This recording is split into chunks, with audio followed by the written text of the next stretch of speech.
Imagine for a moment you are just looking at a professional resume. Yeah.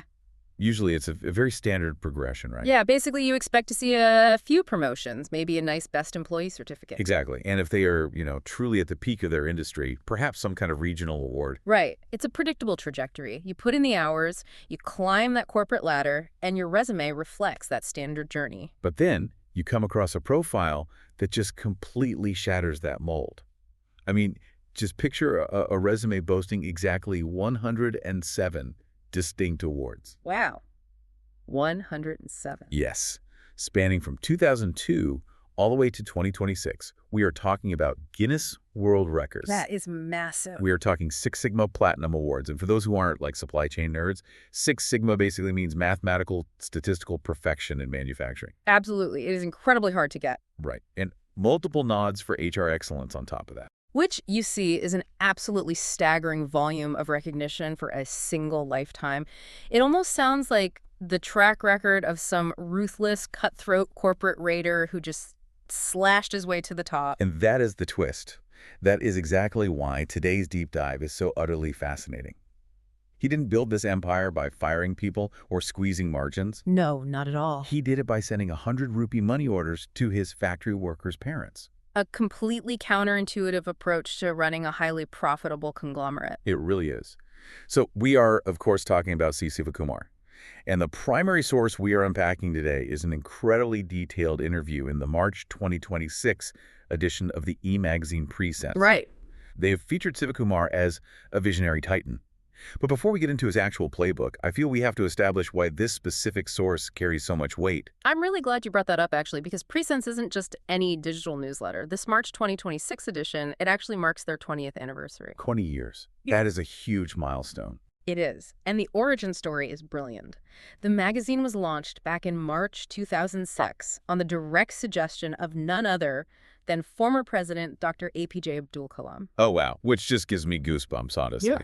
Dr. Kalam's vision was always to promote positive journalism, right? To highlight the real builders of the nation. Exactly. That was the core idea. It's published by the Prime Point Foundation, which is founded by their managing editor, Prime Point Srinivasan. Right. And the interview we are dissecting today was conducted by their editor-in-chief, Priyadharshni Rahul. And this is important. She is a Supreme Court advocate by profession. Which explains a lot about the interview style. Absolutely. Because of her background, she brings this incredibly sharp, analytical, evidence-based lens to the conversation. She doesn't just let Sivakumar give generic PR answers. No, she really digs into the mechanics. She does. Which brings us to our mission for you, the listener, today. We're going to unpack how Sivakumar, who is an engineer and a serial entrepreneur in asset-light manufacturing and retail, partnering with absolute giants, actually. Brands like Titan, Tenish, and Fast Track. Yes. How he engineered this massive empire using a philosophy he calls compassionate capitalism. It sounds like an oxymoron, doesn't it? Compassionate capitalism in the high-pressure world of Indian manufacturing. It really does. But to understand how those 107 awards happened, we have to start with the fundamental mindset of the man himself. Right. And the interview gives us this deeply poignant origin story. Sivakumar talks about his maternal uncle, Prabha. Ah, yes, the uncle. Yeah, Prabha was an Aichan, clearly a brilliant and driven mind, but he tragically passed away at just 27 years old. That is so young. It is. But before he passed, he left Sivakumar with a life-altering philosophy. It consisted of two main pillars. First, the mantra, to rest is to rest. Very powerful. And second, this deep-seated belief that every single human being deserves a happy world. See, that combination, it is an incredibly powerful anchor. To rest is to rest speaks to a relentless, almost aggressive drive. But when you couple that with everyone deserves a happy world, it completely redirects the trajectory of that ambition. It changes the focus entirely. Exactly. It ceases to be about blind, selfish wealth accumulation, and it becomes about collective upliftment. True. But let's elevate the business discourse here for a second. Having a noble philosophy is wonderful, but you still have to keep the shutters open and pay the workers, right? Obviously, the margins still matter. So how does collective upliftment actually survive in the real market? Well, that is the million-dollar question. And Sivakumar applied this philosophy directly to what economists call the missing middle of Indian industry. The medium-scale enterprises. Yes. Think about their position. They don't have the massive cash reserves and economies of scale of a giant conglomerate like a Tata or a Reliance. Right. But they also don't get the grassroots subsidies or the informal flexibility of tiny micro units. They are just caught in the middle, facing heavy regulatory burdens with limited capital. So they are constantly fighting for survival. And Sivakumar, he started out leading a tiny team of just 15 people. Just 15. And he realized very early on that small and medium companies can only beat the big giants with one weapon, and that is speed. Exactly. And you cannot be fast if every single decision, every minor adjustment on the factory floor has to wait for the boss to sign off on a piece of paper. That top-down approach just slows everything down. It does. Speed requires every single employee, right down to the junior machine operator, to be thinking and acting like a business owner. Which brings us to the mechanics of his 4E model. Priyadharshni Rahul really highlights this in the interview. It's a comprehensive framework for total employee involvement. It's a brilliant system. Let's break down the cause and effect here. The first E is enlist. They don't just hire bodies, they look to create a real hunger for growth. Right. The second is engage connecting with the employee's whole life, their society, their self-esteem, not just their hands. And I'd take it a step further with the third E, which is enable. This is where the technical brilliance comes in. The tools. Yes, he provides them with world-class tools like Japanese lean management and 5S. And for those unfamiliar, 5S is basically a methodology of sorting and standardizing a workspace so thoroughly that mistakes become physically difficult to make. Exactly. Imagine organizing your kitchen so logically that you literally cannot reach the salt when you need the sugar. That's a great way to put it. Now, bringing that level of intellectual rigor to a medium-scale factory floor in India is profound. It's basically telling the worker, I respect you enough to give you the exact same tools used by Toyota. I love that. And the final E is excite, creating absolute passion. So let me just synthesize this for a moment. He's not running a traditional top-down factory at all. Not at all. Honestly, it sounds like he's managing a sports team, which actually makes total sense because our sources mention he is the former vice president of the Basketball Association of Tamil Nadu. Ah, the sports connection. Yeah. But I'll adapt it for our context. Yeah. He's not treating his workers like cogs in a machine. He's acting like the captain of a gully cricket team. That is a perfect analogy. Right. He's teaching every single player how to read the field, anticipate the bounce, and take the catch without waiting for orders from the pavilion. That is a highly accurate way to visualize it. He is building field vision on the shop floor. But as we know, having a beautiful framework on paper is one thing. Oh, definitely. How does exciting a workforce actually play out on a random Tuesday morning when the machines are loud and the deadlines are incredibly tight? Yeah. This is where Sivakumar's uncorporate HR playbook gets truly radical. Radical is the right word. Yeah. Because there is one anecdote in the interview that I had to read twice. Yeah. It's about punctuality. Oh, the garlanding. Yes. In a normal factory, if an operator shows up late, what is the standard mechanism? You get a warning memo, a deduction in your daily wage, and a supervisor screaming at you. The standard clinical fear-based punishment, basically. Right. But at Sivakumar's companies, latecomers are not given warning memos. Instead, they are welcomed at the factory gate with flower garlands by their own colleagues. With actual flower garland. Yes. Now, I have to push back here because this sounds like a recipe for absolute disaster. Does sound crazy at first. Right. If I am working there and I get a beautiful flower garland and a welcoming committee just for oversleeping, wouldn't I just stroll in at 11 a.m. every single day? Yeah. Isn't this just a massive counterproductive gimmick? See, you'd naturally think so, especially from a traditional Western corporate perspective. It sounds like it incentivizes bad behavior. Yeah. But the psychology here is deeply rooted in the Indian cultural context. Think about what actually happens when you are garlanded in public. You are the center of attention. Every single eye is on you. Oh, I see where you're going with this. By having your peers, the actual people working next to you on the assembly line, garland you, Sivakumar completely bypasses the top-down anger of management. He delegates the accountability. Exactly. He replaces it with peer-driven accountability. It is a lighthearted, yet incredibly sharp way of your team saying, hey, we were waiting for you. The line slowed down because you weren't here to pull your weight. Wow. So it shifts the culture entirely. Instead of, I need to hide from the boss, it becomes, I have a collective responsibility to my friends. Right. The sheer social awkwardness and the shame of letting your peers down is vastly more powerful than a sterile warning letter from HR. It diffuses the toxic tension, but actually increases the true accountability. And, he tackles the broader blame culture in a very similar, systematic way. Tell me about that. Well, in manufacturing, tracking waste is a huge metric, but Sivakumar recognized that the English word wastage carries a heavy personal stigma. Sounds like an accusation. Exactly. So he removed it from their vocabulary entirely. Instead, they used the Japanese term muda. Which fundamentally changes the perception. No. Wastage feels like someone pointing a finger and saying, you messed up. Yeah. Muda frames it as an objective inefficiency in the system that the whole team needs to hunt down together. Precisely. It separates the problem from the person. And they take hunting it down very seriously. The staff actually dress up and dramatize the waste on the shop floor. You do skits. Yeah. They perform a small theater piece to visually show how that specific muda is ultimately hurting the end customer. It's literally learning through drama directly on the factory floor. It's brilliant, and if we look at the underlying mechanism connecting all these tactics, the garlands, the theater, it is all about breaking down entrenched mental barriers. Breaking the hierarchy. Yes. Factory work in India can often feel very rigid, very status-driven.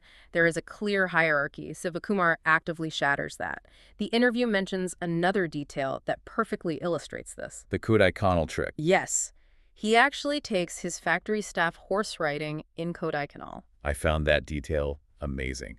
Factory workers, many of whom might have never stepped out of their home district, suddenly finding themselves on horseback in a hill station. See, it's a very deliberate psychological exercise. Think about the cultural perception of horse riding in India. It's very elite. Exactly. It is often viewed as an elite, inaccessible activity reserved for the wealthy or the military.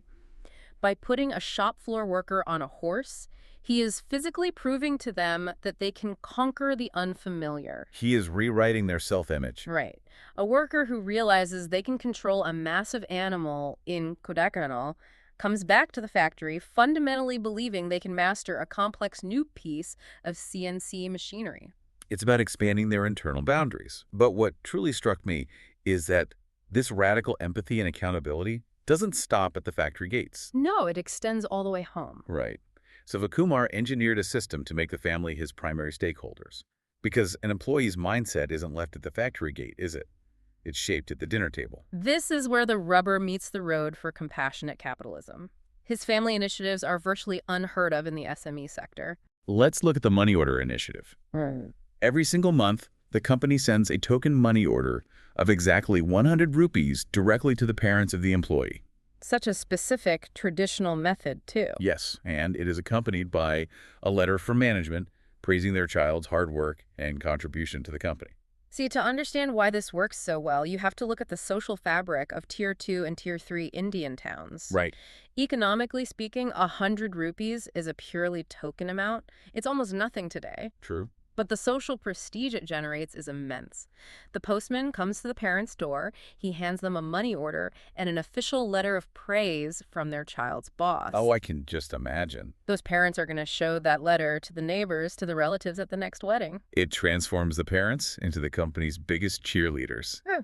And, they tackled absenteeism in a similarly family-focused way. The rice bags. Yes. If an employee maintains 10% attendance for the month, the company doesn't just put a cash bonus in the employee's bank account. They give a 20-kilogram bag of rice directly to the spouse at the start of the next month. It's ruthlessly pragmatic, actually. But I have to play devil's advocate again here for a second. Go ahead. Giving a bag of rice to a spouse, doesn't that cross a line into paternalism?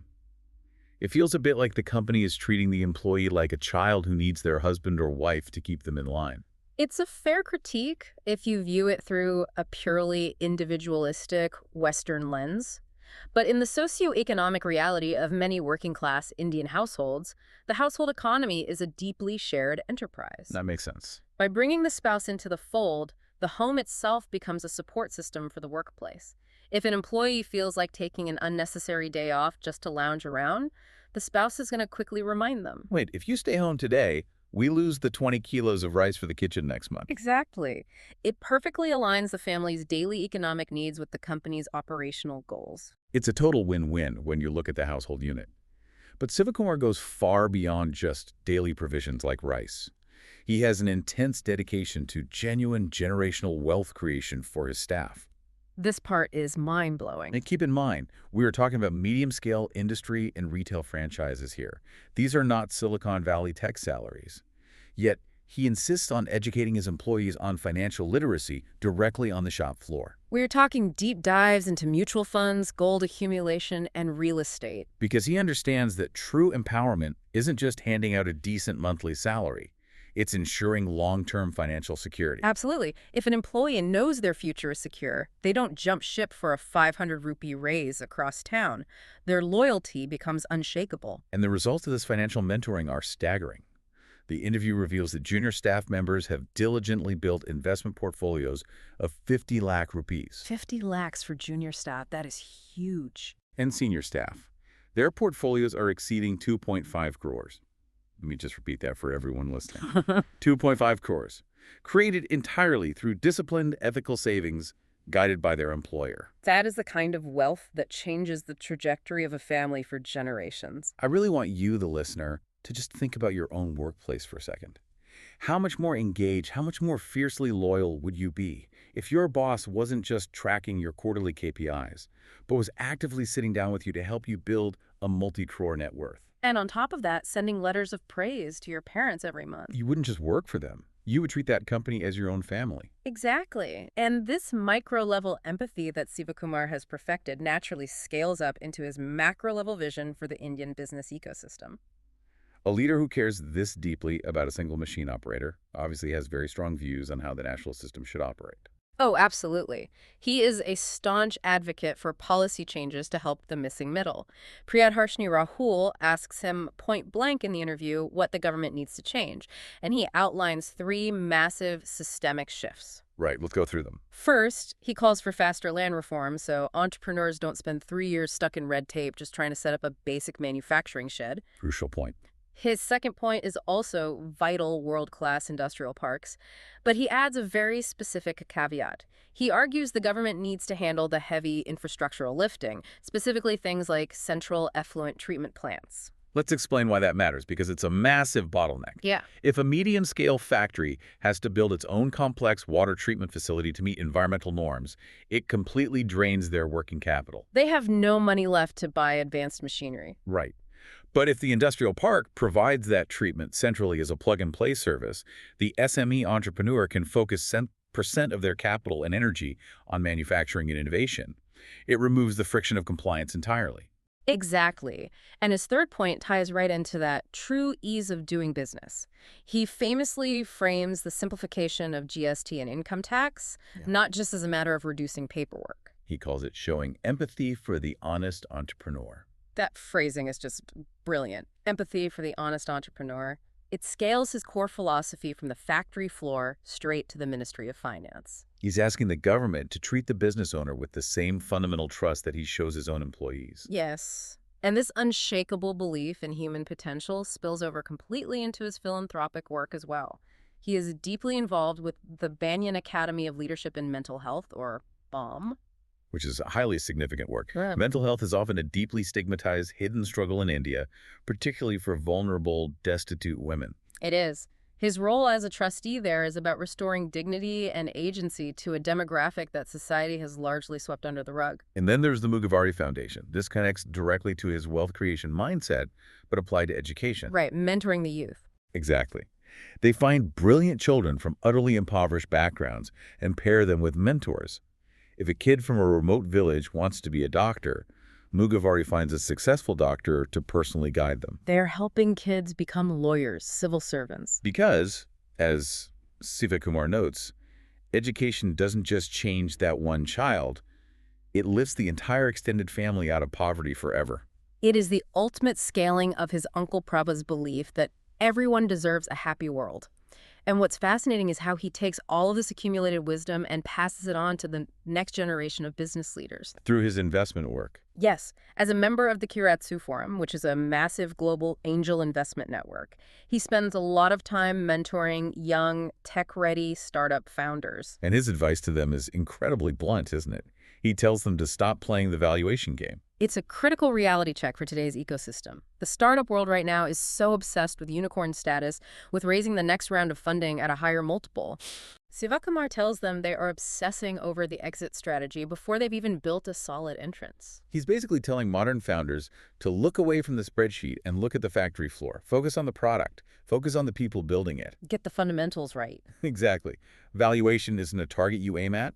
Valuation is merely a byproduct of operational excellence. Coming from a man who has built actual, profitable, physical businesses over decades, it's a profound reminder.